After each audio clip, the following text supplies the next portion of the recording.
네, 논준모연구소 김성환 소장입니다. 참말로 오랜만에 영상을 올립니다. 요즘에 공사가 좀 다망해가지고 논문 기간이잖아요.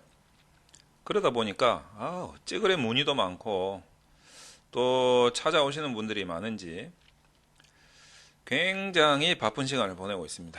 네, 그런 와중에 최근 들어가지고 학생분들 중에서 어려움을 겪고 있는 여러 가지 상황들이 있는데 그 중에서 조금 안타까운 게 있어요. 바로 어제도 있었고 그저께도 있었던 사건인데 뭔가 이렇게 사건들이 연달아서 일어나는 것 같아요. 어떤 어려움이냐? 지도 교수님한테 논문 어떻게 됐는데 좀 가져와봐 하면 이제 논문을 이제 지금까지 작성한 것을 전달을 해 드리잖아요. 뭐 요즘 같은 코로나 시국에서는 뭐 메일로 보내드리기도 하고 또는 이제 조금 풀렸으니까 오프라인에서 이제 직접 페이퍼를 이제 프린트 해가지고 이제 교수님한테 보여드리는 뭐 이런 일들이 최근에 많이 일어나고 있는 것 같아요. 뭐 그러다 보니까 교수님들이 메일을 받거나 또는 이제 종이로 프린트 되어진 것을 받고 이 학생이 도대체 뭐에 대해서 논문을 쓰고 있지? 이런 것들을 이제 고민을 해 주시게 되는 거죠. 그런데 요쯤에서 우리가 좀 생각해 봐야 될 문제가 있어요. 어떤 거냐면 학생분들이 본인은 지도 교수님 한 명만 딱 보고 있지만 보통 이제 지도 교수님들이 한 학기에 한 명만 논문 지도하는 건 아니거든요. 그러다 보니까 이제 첫 번째는 이제 여러 명 지도를 하고 있다. 이분들은 일대 다수로 논문을 지도하고 있기 때문에 여러 명의 논문을 지금 봐야 된다라는 상황인 거죠. 그리고 본인도 논문 쓰고 있을 거 아니에요. 본인도 논문 쓰고 있을 거란 말이지. 그러니까 본인 논문도 지금 쓰고 있어가지고 지금 머리가 복잡한 상황에다가 그런데 지금 뭐 수업 준비도 해야 되고 거기에다가 뭐 개인 사정도 있을 거고 여러 가지 상황들이 몸이 아플 수도 있잖아요. 그러니까 여러 가지 상황이 있는데 이 여러 명의 논문 중에 한 명의 어떤 학생의 논문을 자 받았다 이거죠. 근데 이제 뭐 예를 들어서 메일로 받든 프린트를 해서 받든 받았는데 지도 교수님 입장에서 한번 생각해 보셔야 돼요. 이게 눈에 들어오겠습니까 이게? 그러니까 어지간히 애착을 가지고 논문을 지도했던 학생이 아니면 잘 안 들어와요 논문이. 눈에 잘 안 들어와.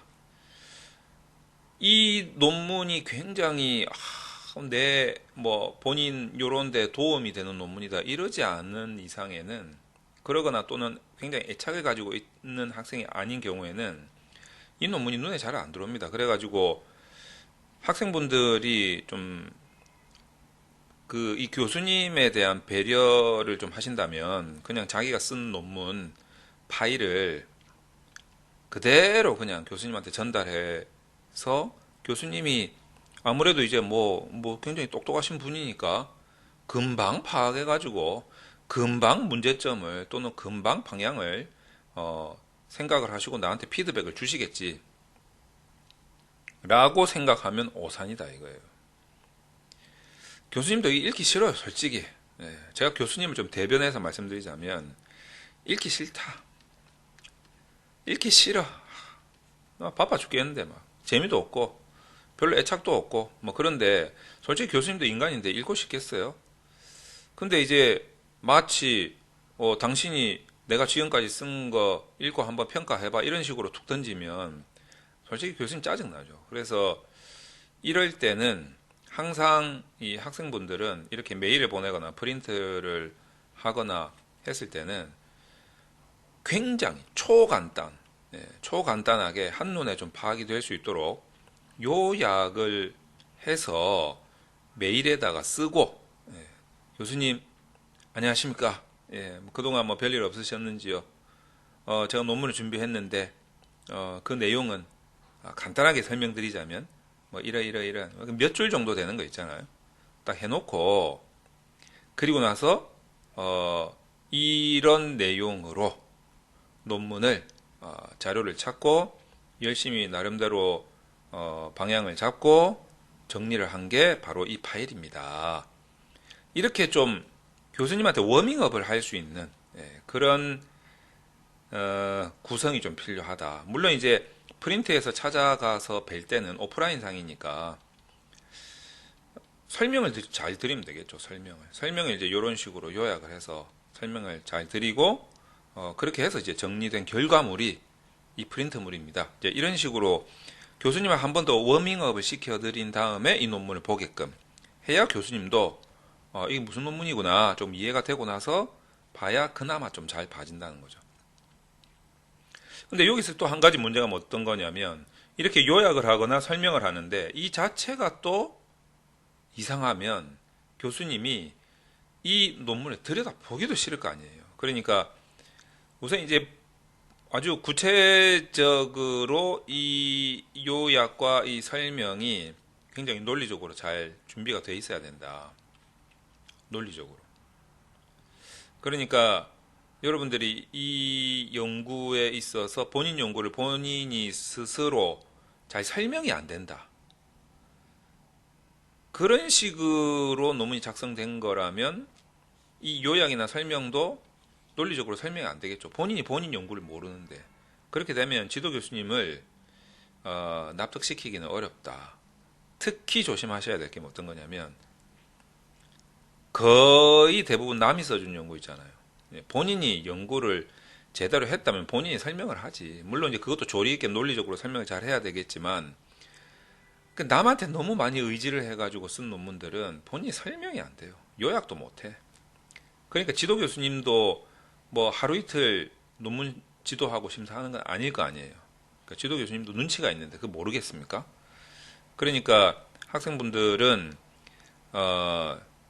정말 자기가 연구에 많이 참여를 해야 되고 그리고 자기 연구를 정확하게 이해를 하고 있어야 되고 그리고 학술적인 가치에 기여하는 부분이 어떤 건지에 대한 방향 설정이 정확해야 되고 이론적 근거가 어떻게 기반이 되었는지를 구체적으로 설명할 수 있어야 되고 그런 것들이 초간단하게 요약될 수 있는 그래서 설명이 가능한 이 상태까지 와야만 지도 교수님을 납득시킬 수가 있다.